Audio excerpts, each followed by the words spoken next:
અને જયરાજથી 3 કલાક ભેગા બેઠા. મારા હું પગ ઉપર પગ ચડાવીને બેઠો, હું આમ જ બેઠો.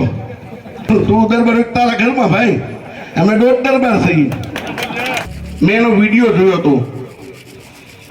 એ ભાઈ એમ બોલો કે એનું સ્ટેટસ ને મારું સ્ટેટસ નહીં, મારું સ્ટેટસ તારાથી હર હતું ને તો જ હું ગોંડલ આવ્યો. તો પછી બોલો ને મારા ભાઈ.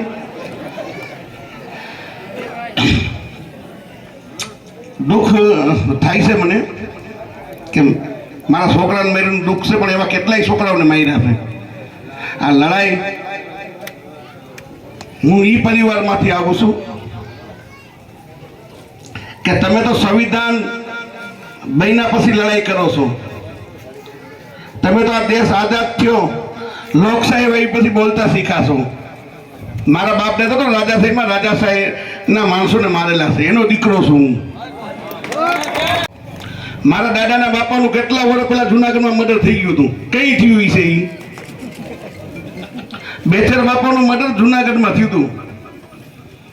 રાજાશાહી વખતમાં મારા દાદા હોમભાઈ સાહિયા, કોઈ વડીલ છે મોટી ઉંમરે તો ખબર છે હોમભાઈ સાહિયા એટલે હું. સાહેબ, નવાબનું રાજ, અને આપણી બેન દીકરી હારી હોય ને તો એને ઉપાડી જતા નવાબના માણસો. આખા જુનાગઢમાં બે, એક મોરલા દાદા હતા કટારિયા, મોરલા દાદા ને એક મારા હોમા દાદા. એ નવાબ સરકારના માણસો ને નાગા પોવા કરીને મારતા ને એનો છોકરો શું ભાઈ. અને જયરાજસિંહની ભાઈએ વાત કરી, દેવદાનભાઈ, મેં એનો વિડીયો જોયો હતો. એ ભાઈ એમ બોલો કે એનું સ્ટેટસ ને મારું સ્ટેટસ નહીં, મારું સ્ટેટસ તારાથી હર હતું ને તો જ હું ગોંડલ આવ્યો. એમ નામ ગોંડલ ના આવ્યો ભાઈ, હું તારાથી હર હતો, હવાયો હતો ને એટલે જ હું ગોંડલ આવ્યો હતો. પેલા તો હું એકલો ટ્રેન ફેરવી ગયો હતો, એકલો. તમે મારો મોટરસાયકલનો વિડીયો જોયો હોય છે. મોટરસાયકલમાં નીકળો, વલ્લભ સરદારના સ્ટેચ્યુ 1 કલાક બેઠો કે કોક આવીને મને મારે. કોઈ આવ્યા નહીં, અમુક ને જોઈ હટે હટે ભાગ્યા. હા, આ રહ્યો, આના મોટરસાયકલ રખડતો હતો. બોલિંગ વાસમાં રહું છું એટલે ખબર હોય કોક દાદા બેન દીકરીના વ્યવહાર કરવો હોય ને તો ભાઈ ક્યાં રહ્યો તો બોલિંગ વાસ. બાપા, બોલિંગ વાસમાં છોકરી દેવાય આવું કે બોલિંગ વાસ? અરે બાપા, પણ તમે આ જમીનો 5-5 વીઘા તમારી પાસે છે ને, મારા દાદાએ દેવડાવી છે. મારા દાદા જયારે બાબા સાહેબ આંબેડકરનો પ્રચાર કરવા નીકળતા ને, આ ભીમજીભાઈ રાવલિયા ભાઈ બાપા બેઠા છે, હોમ બાપાનું નામ સાંભળ્યું છે? હોમભાઈ સાહિયાનું. ઘેડ વિસ્તારમાં મુરદાસ બાપુને મારો દાદો પ્રચાર કરવા જાય બાબા સાહેબનો. આપણા સમાજના ઘેડ વિસ્તારના જે દાદા હોય ને, હું કે ખબર છે કે જય ભીમની આવ્યા પાણાવાળી કરતા મારા દાદાના માથામાં 40% આવ્યા. આ બાબા સાહેબનો પ્રચાર કરવા જાય ને, પાણા મારતા 40%. કેટલા? મારા દાદાના માથામાં. હું એનો દીકરો છું ભાઈ. તમે તો સડી બેઠા બધાય. હાકેડ આવે તો જય ભીમ, જય ભીમ. જેવી પકડાણ થઈ ને તો માતાજીનો ફોટો ફોટાડી દઈ.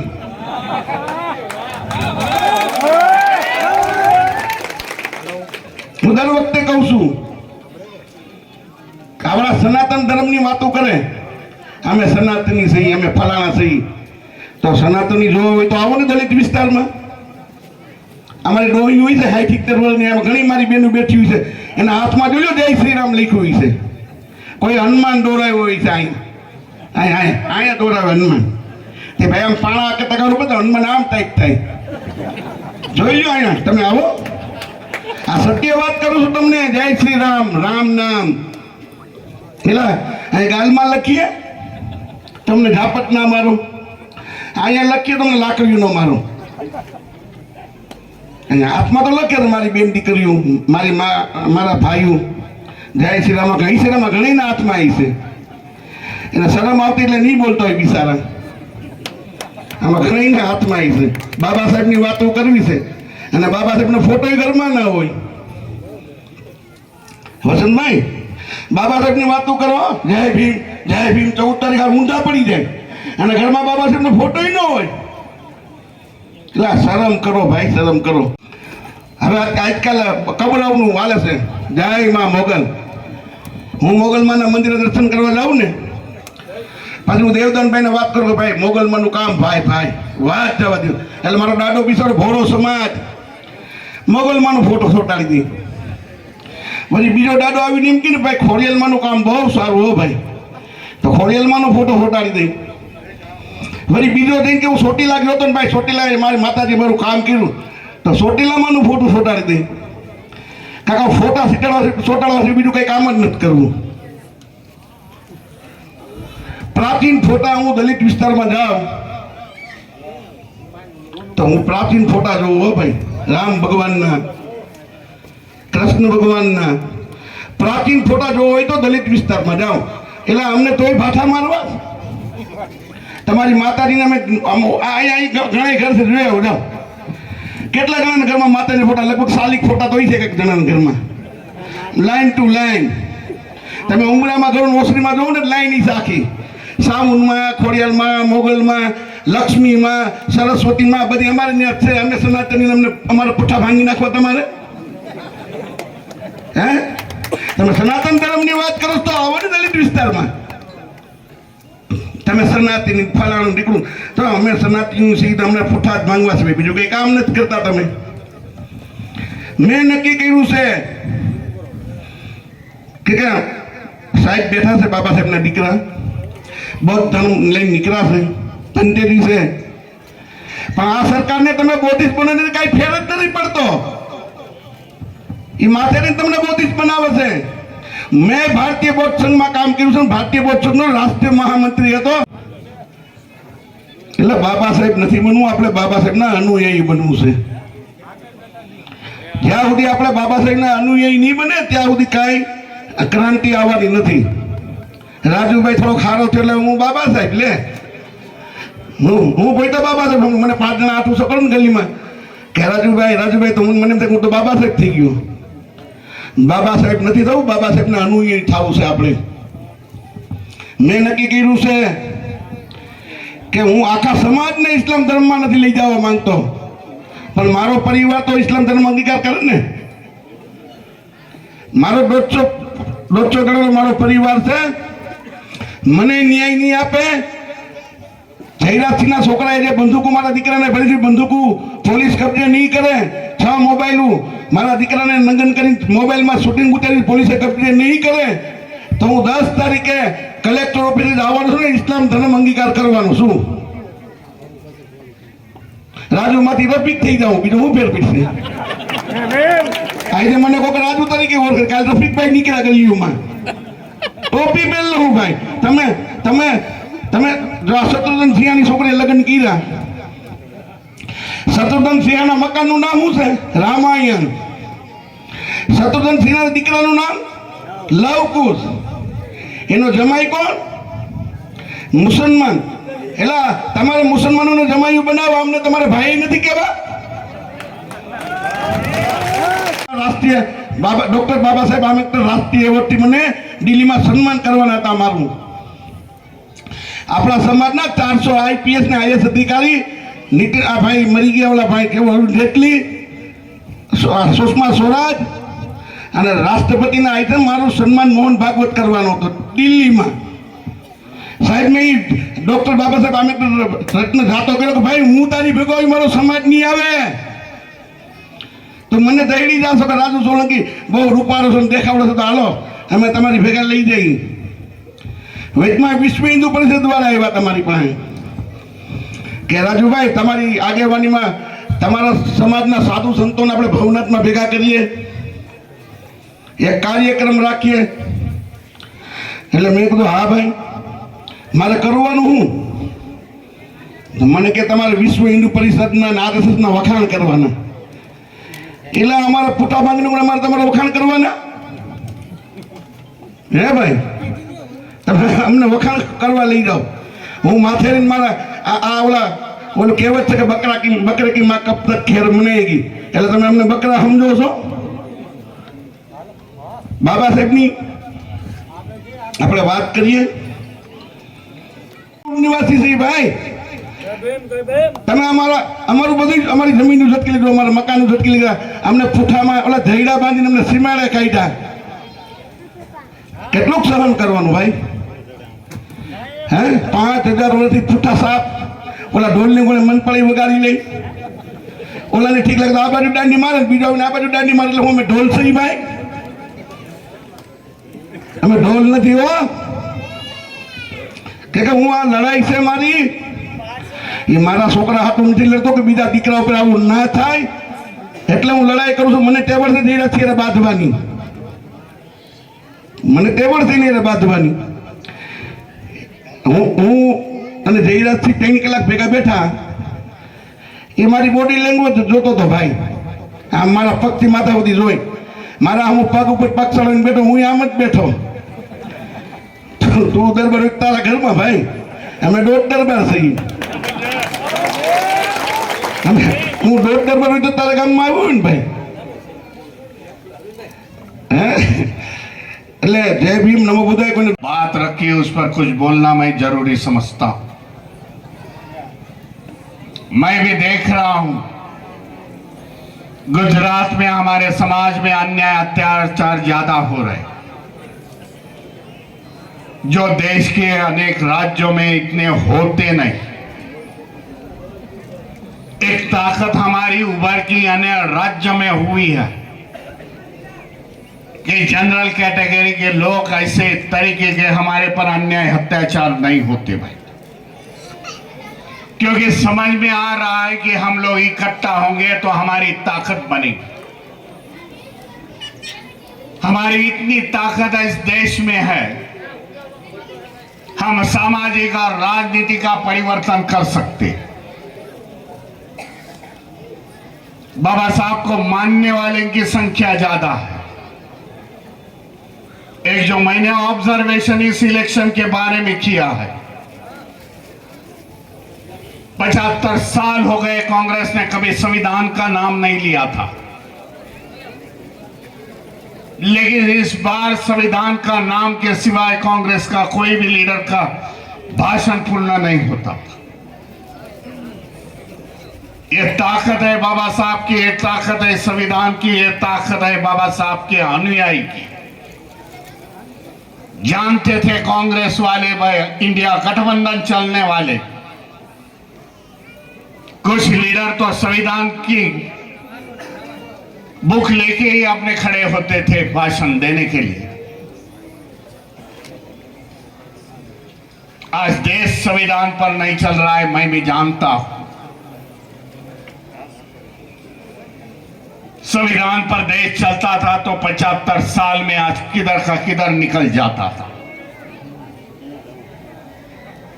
लेकिन यहां के लोगों की मानसिकता बदलने की जिस पर जवाबदारी थी, किसी ने इधर जिक्र किया आरएसएस भागवत का वगैरह, उन्होंने कुछ नहीं किया. यह व्यवस्था आपको आगे जाने नहीं देगी. બે વાર તાલુકામાં છૂટાઈ ગયો હતો, પણ આવા દુઃખદ ઘણા રગડતા પીવાનું હોય. અને મહેતા અમારે મારું ગામ છે, રોડ ટચ મકાન છે, અને જે દી હિસાબ પડે દરવાજો ખોલાવે. અને તમે એવું ન માનતા કે આ દુઃખે તેમ પીવી છે, તે દી અમે એ ભાષણ કર્યું, આજે હું એ ભાષણ કરું છું. જિંદગી દીધી એટલું જીવવાનું છે, ડરતા નહીં. હું એક મજૂરનો દીકરો હતો, અમે 5 રૂપિયા મજૂરી કરી છે. આજે તમારા પ્રતાપે થોડો પગભર જાઉં, પણ એક મારી વાત છે કે એટ્રોસિટી કરતા નહીં, કરો તો પાછું સમાધાન કરતા નહીં. આ સમાજ તમને સ્વીકારશે નહીં, સમજી લેજો. આ સમાજ તમને સ્વીકારશે નહીં. એટ્રોસિટી હાલે આપણે પૈસા લેવા માટે નથી કરતા, આપણે શાંતિ નથી લેવા દેતા, શાંતિથી હોવા નથી દેતા. અને જુનાગઢ હોતા હતા ન્યા ઉઠાડવા ગયા હતા ભાઈ. અને એમાં એને ખબર નહોતી કે જુનાગઢમાં તો સિંહ બહુ છે, દલિતોમાં હોતે એને બધું ગોંડલમાં એક જ છે. એટલે પહેલા કાંઈ ડરવાનું નથી. જય ભીમ. મારા ગામમાં અમિતભાઈ છા હોતે નથી ગયા છે. મારા ગામમાં 2500 ની વસ્તી છે. અમિતભાઈ છા મારા સોફા માથે બેસી ગયા છે. આપણા અત્યારે ગૃહમંત્રી છે, એટલે અમે દલિત છે એવું નહીં માનતા કે ભાજપને મત નથી આપતા, કોંગ્રેસને મત નથી આપતા, પણ અમારી માથે અન્યાય બંધ કરો. જય ભીમ. વાહ. 78મો સ્વાતંત્ર્ય દિવસ ઉજવી રહ્યો છે ત્યારે અમે અમારી સ્વતંત્રતાની માંગ, રાજ્યના મુખ્યમંત્રી હાજર નહીં હોય સ્થળ ઉપર અમને ખબર છે, પણ એના કોઈ પણ પ્રતિનિધિ આવીને અમારું આવેદન લઈ જાય એ અમે માંગ અમારી બુલંદ કરશું. આ આંદોલન માટે અમે હજી એક વાત કરીએ છીએ કે જો અમે 1.5 મહિનાનો ટાઈમ આપીએ છીએ, આજે 8 તારીખ છે અને અમે 15મી ઓગસ્ટ કહીએ છીએ, એટલે 40 દિવસનો સમય છે. 40 દિવસમાં સરકાર કે સરકારના કોઈ પ્રતિનિધિ અમને બોલાવી અમારી સાથે બેઠક કરશે અને અમને લેખિત ખાતરી આપશે તો અમે આંદોલન નહીં કરીએ. અમને આંદોલન કરવાનો કોઈ શોખ નથી, પણ આ કાર્યવાહી નહીં થાય તો 13 ઓગસ્ટે અમારી રેલી નીકળશે.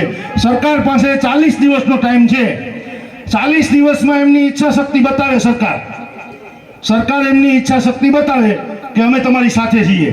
બરાબર. હવે હું માથું એની પ્રેસ કોન્ફરન્સનો આપણે જવાબ જ નથી આપ્યો, પણ આપણે એનો જવાબ આપવાનું યોગ્ય માનતા નહોતા. પણ પત્રકાર મિત્રો છે એટલે બીજી એક વાત એને એવી કરી હતી, પત્રકારો એને એક પ્રશ્ન કર્યો કે આ લોકોએ સંમેલન બોલાવ્યું, અહીંયા એવા દલિત આગેવાનોએ બધાએ ભાષણો કર્યા, તમે એ બાબતે શું કહેવા માંગો છો? એટલે એમણે એમ કીધું હતું કે એમનું સ્ટેટસ અને મારું સ્ટેટસ પ્રમાણે હું એને જવાબ આપવાનું યોગ્ય માનતો નથી. એમનો બહુ સાચો જવાબ છે. જયરાજસિંહ બાપુનું સ્ટેટસ અને અમારું સ્ટેટસ એક નથી, કારણ કે એ 302ના આરોપી છે. એમને કોર્ટે જન્મટીપની સજા કરેલી છે અને એ નામદાર સુપ્રીમ કોર્ટના જામીન ઉપર બહાર છે.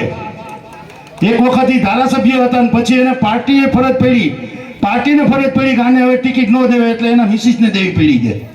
પાર્ટીને ખબર પડી ગઈ કે જન્મટીપની સજા ભોગવતો હોય એ માણસને ટિકિટ આપીને આખી પાર્ટીનું નાક કાપવું એના કરતા, એટલે એનું સ્ટેટસ ને આપણું સ્ટેટસ એક નથી ભાઈ. એને સાચી વાત કરી છે એટલે આપણે એ વાતને પોઝિટિવ લઈએ, નેગેટિવ ના લઈએ. મને કેટલાય મિત્રોએ કીધું કે દેવદનભાઈ આ વાતનો જવાબ આપો ને કે આ બાપુએ આમ કીધું, પણ બાપુ સાચું જ બોલ્યા છે. કેમ કે આપણે કોઈને આમાંથી એકને જન્મટીપ થઈશ ભાઈ? કોઈનું મર્ડર કર્યું છે ભાઈ? એની તો નિલેશ રૈયાણી નામના પટેલના દીકરાની હત્યા કરી છે ભાઈ, એટલે એને કોર્ટે જન્મટીપ આપી છે. એટલે એનું સ્ટેટસ ને આપણું સ્ટેટસ એક ના હોય મિત્રો, એ વ્યાજબી વાત છે. હવે હું 15 ઓગસ્ટે ગાંધીનગર પહોંચશું. ગણેશ ગોંડલના કેસમાં 120B દાખલ નહીં થાય, ગુસ્સી કોર્ટનો ઉમેરો નહીં થાય, સરકાર સ્પેશિયલ પીપી નહીં આપે અને ફાસ્ટ ટ્રેક કોર્ટમાં કેસ ચલાવવાની સરકાર મંજૂરી નહીં આપે તો 13મી ઓગસ્ટે સવારે 9 વાગે જુનાગઢથી અમારી રેલી નીકળશે. બપોરા અમે રાજકોટ કરશું, નાઇટ હોલ્ટ અમે લીંબડીમાં કરશું. બીજા દિવસે બપોરા અમે ધોળકા કરશું અને નાઇટ હોલ્ટ અમે અમદાવાદ કરશું. અને 15મી ઓગસ્ટે અમે સ્ટેજ પર વિરાજમાન છે મહાનુભાવો છે અને બાબા સાહેબનું જે લોહી છે એમને અને ભંતેજીને પણ મારા સપ્રેમ વંદન. અને જે મહાનુભાવો અને આગેવાનો, નેતાઓ, ભાઈઓ, બહેનો, બાળકો ખાસ કરીને લઈને જે આવ્યા છે એ બધાને પણ હું એટલા માટે વંદન કરીશ કે પાયો નાખો છો. તો એ મહિલાઓને પણ ખાસ વંદન, કારણ કે બાબા સાહેબે જે મંત્રી પદનો ત્યાગ કરેલો ને એમાં સૌથી પહેલું જ્યારે ઓબીસી માટેનું આંદોલન હતું ને, મતલબ જે વાત હતી તો બીજી હતી હિન્દુ કોડવેલની, કે મહિલાઓને સમાનતા આપવી જોશે, નહીંતર મારા પદની શું મારે જરૂર છે. તો સૌથી વધારે નહીં તો અત્યારે તો બધા એકબીજાનું પગ એ જ માટે ખેંચે છે કે હું આ ને હું આ. એ સમયે બાબા સાહેબને એ સ્થાન એમની લાયકાતને કારણે મળેલું છતાં પણ એમને ત્યાગ કર્યો હતો. એમાં એક કારણ આપણે મહિલાઓ પણ છીએ. તો હું કહીશ કે મહિલાઓએ તો હંમેશા બાબા સાહેબને સન્માનપૂર્વક જોવું જોઈએ, એમાં જ્ઞાતિભેદ ક્યાંય આવતી નથી. અને હા, જે આ લોકોનો પ્રશ્ન છે કે આપણી જ સાથે અન્યાય કેમ, તો એનું પણ નિરાકરણ બાબા સાહેબ જતાં જતાં કહી ગયા હતા કે મારા સમાજનું ક્યારેય આ ભારતની જે સમાજ વ્યવસ્થા છે એ સ્વીકાર નહીં કરે.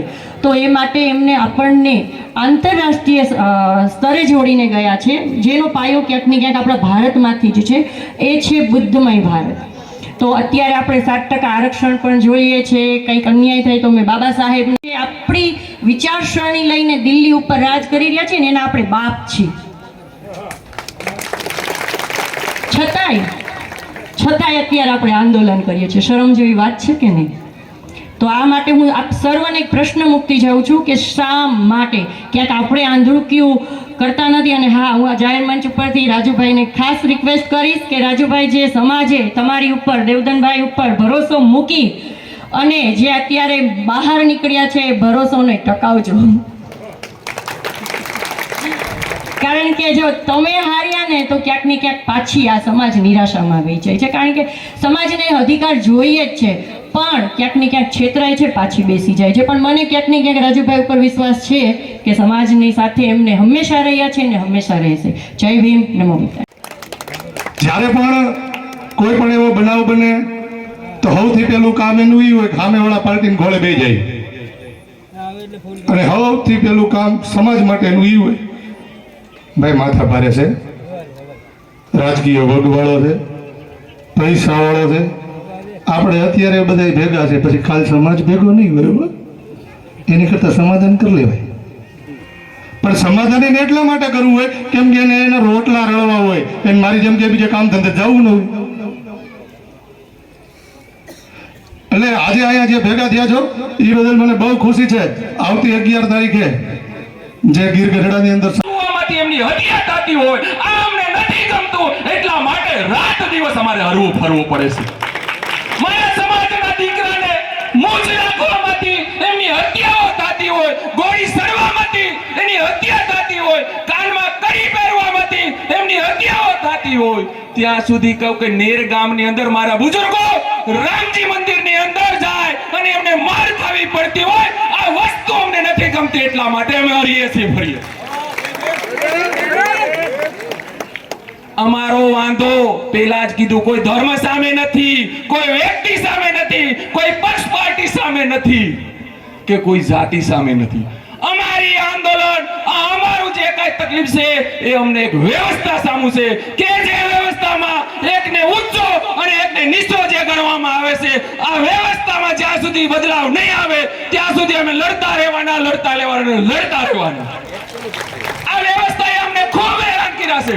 અમારી આર્થિક બાબતમાં, સામાજિક બાબતમાં, રાજનીતિક બાબતમાં, શૈક્ષણિક બાબતમાં દરેક જગ્યાએ અમારો વિકાસ અગર કોઈ વસ્તુથી રૂંધાણો હોય તો એક પડસાયાના જેમ અમને તમે કહેવા એ વસ્તુ અમને દર્દ, એ અમારો પીછો નથી છોડતી. એ આ વ્યવસ્થાના બદલાવનું આંદોલન આ સમાજને ચાલુ રાખવું પડશે.